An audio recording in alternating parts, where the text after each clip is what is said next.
नमस्कार बच्चों, मैं राजिका अग्रवाल और यहाँ पर हम पढ़ने वाले हैं कक्षा 12वीं प्रायोगिक जीव विज्ञान में कुछ आपके जंतु प्रतिमानों के वर्गीकरण के बारे में और उनकी विशेषताओं के बारे में। एग्जाम में क्या किया जाता है कि या तो इन स्पेसिमेन की, इन स्पॉट्स की फ़ोटो रख दी जाती है या फिर अगर आपके वहाँ पर ये प्रेजेंट होते, उपस्थित होते हैं, उनकी अवेलेबिलिटी होती है तो वो रख दिए जाते हैं, नहीं तो स्लाइड्स आपके रख दी जाती है और आपको पहचानना होता है कि ये जो जंतु है वो कौन सा है और इसकी क्या विशेषताएं होती है। एक एक करके हम यहाँ पर पढ़ेंगे। सबसे पहले हम बात करते हैं यहाँ पर डॉगफिश की। डॉगफिश को क्या कहा जाता है? स्कॉलियोडॉन कहा जाता है। कुछ इस प्रकार का आपको डायग्राम देखने को मिलेगा। अब ये आपको देखकर पहचानना है कि ये आपके क्या है? डॉगफिश है। तो हम इसकी विशेषताओं के बारे में पढ़ते हैं। देखिए, यह समुद्री मछली है जिसे आमतौर पर डॉगफिश कहा जाता है, जिसका नाम क्या है? स्कॉलियोडॉन। ठीक है। शरीर की आकृति इसकी कैसी होती है? तर्करूपी। डॉगफिश के शरीर को 3 भागों में विभाजित किया जाता है, जैसे कि शीर्ष, झाए और आपके पूंछ। शल्क त्वचा में गड़े हुए होते हैं। युग्मित अंश यानी कि पेक्टोरल तथा श्रोणी फिन पाए जाते हैं। पेल्विक फिन यानी कि इसके अंदर पेक्टोरल फिन भी होते हैं और आपके पेल्विक फिन भी होते हैं। अयुग्मित पृष्ठ, पुच्छ तथा अधर फिन भी होते हैं, यानी कि 5 प्रकार के फिन इसके अंदर मौजूद है। 5 गिल दरारें होती हैं। मुख सिरे के अगले छोर के पास अधर तल पर स्थित होता है। अधर पार्श्वों में एक जोड़ी अर्धचंद्राकार बाह्य नासा छिद्र है, किंतु श्वसन में इनकी भूमिका नहीं होती। सिर के प्रत्येक पार्श्व में एक स्पष्ट गोल क्या होता है? नेत्र होता है। प्रत्येक पार्श्व पर 5 तिरछे गिल छिद्र की श्रृंखला पाई जाती है। गिल छिद्रों पर किसी प्रकार का कोई पल्ला नहीं होता, यानी कि इनमें ओपर्कुलम नहीं पाया जाता। ठीक है। धड़ और पूंछ के दोनों पार्श्व भागों और शीर्ष के ऊपर एक हल्की पार्श्व रेखा होती है, जिसे अपन क्या कहते हैं? नालतंत्र कहा जाता है। डॉगफिश के भीतर अंतः कंकाल उपास्थि पाई जाती है, यानी कि डॉगफिश में केवल कार्टिलेजी कंकाल होता है, हड्डियां नहीं होती। ठीक है। कार्टिलेजेस प्रेजेंट होते हैं, ना कि बोन्स। डॉगफिश को कशेरुकी इसलिए कहा जाता है क्योंकि इसमें रीढ़ की हड्डी पाई जाती है एवं श्वसन हेतु क्या होते हैं? गलफड़े मौजूद होते हैं। ये किसकी विशेषताएं है? डॉगफिश की विशेषताएं हैं। आगे बात करते हैं दूसरे स्पॉट की, जिसका नाम क्या है? रोहू। रोहू का जो वंश और जाति का नाम होता है वो क्या होता है? लेबिया रोहिता, लेबियो रोहिता। ठीक है, ये इसका नाम होता है।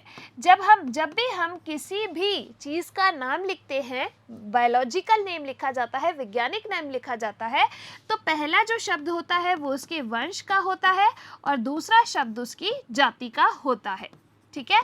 तो लेबियो क्या है? इसका वंश, और रोहिता क्या है? इसकी जाति यानी कि स्पीशी। हम दोनों के नीचे अलग अलग अंडरलाइन कर देते हैं क्योंकि इनको इटैलिक्स में लिखा जाता है या फिर तिरछी लाइन में लिखा जाता है। अब कॉपी में हम ऐसे नहीं लिख सकते, इसीलिए इनके नीचे अंडरलाइन किया जाता है। अब देखिए, यहाँ पर आपको क्या दिखाई गई है? रोहू दिखाई गई है। इसकी विशेषताओं के बारे में हम देखें तो देखिए, शरीर की आकृति कैसी है? तर्करूपी है। इसका शरीर जो है 3 भागों में विभक्त, सिर, धड़, पूंछ क्षेत्र। बड़े शल्क द्वारा शरीर जो है वो ढका रहता है और गिलों के ऊपर प्रेच्छद यानी कि ओपर्कुलम पाया जाता है, जबकि हमने जब बात की स्कॉलियोडॉन की तो उसके ऊपर कोई ओपर्कुलम मौजूद नहीं था। क्लियर? चलिए, रोहू अस्थिल फिशली है, अर्थात इसमें अस्थि में कंकाल होता है, जबकि जो हमारी स्कॉलियोडॉन थी उसमें उपास्थि में कंकाल यानी कि उपास्थियां पाई जाती है, कार्टिलेजेस पाई जाती है। क्लियर? थर्ड अपना यहाँ पर है केचुआ। तो देखिए, इस तरीके से ये आपको दिखाई दे रहा है, ये क्या है? आपके केचुआ हैं। अब इस केचुए के अंदर नर और मादा अलग अलग नहीं होते हैं, एक के अंदर ही आपके नर और मादा दोनों मौजूद होते हैं। देखिए, केचुए का शरीर 15 से 20 सेंटीमीटर लंबा और बेलनाकार होता है। अधर सतह पर कीचड़ युक्त भूरा रंग का होता है और पृष्ठ सतह थोड़ी हल्के रंग की होती है। इसके शरीर में खंड पाए जाते हैं जिसे अपन क्या कहते हैं, मेटामियर्स कहते हैं। मुख पहले खंड परोमुख में स्थित होता है जो गमन में सहायता करते हैं। एक मोटी पट्टीनुमा संरचना क्लाइटेलम शरीर के अधो अग्र भाग पर पाई जाती है। इसके बाद देखिए, गुदा छिद्र पूंछ के अंतिम सिरे पर पाया जाता है।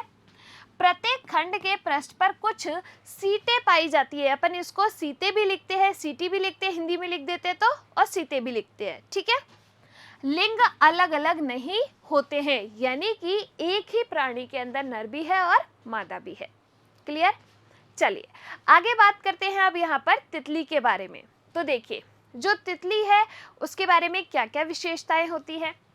यह द्विपार्श्विक है, सममित वाला जंतु है, यानी कि जब हम इसको बीच में से इस तरीके से काटेंगे तो ये दो बराबर भागों में विभक्त हो जाएगी।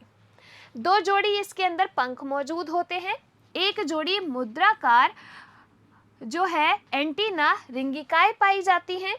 पंखों पर पाउडर जैसे शल्क मौजूद होते हैं।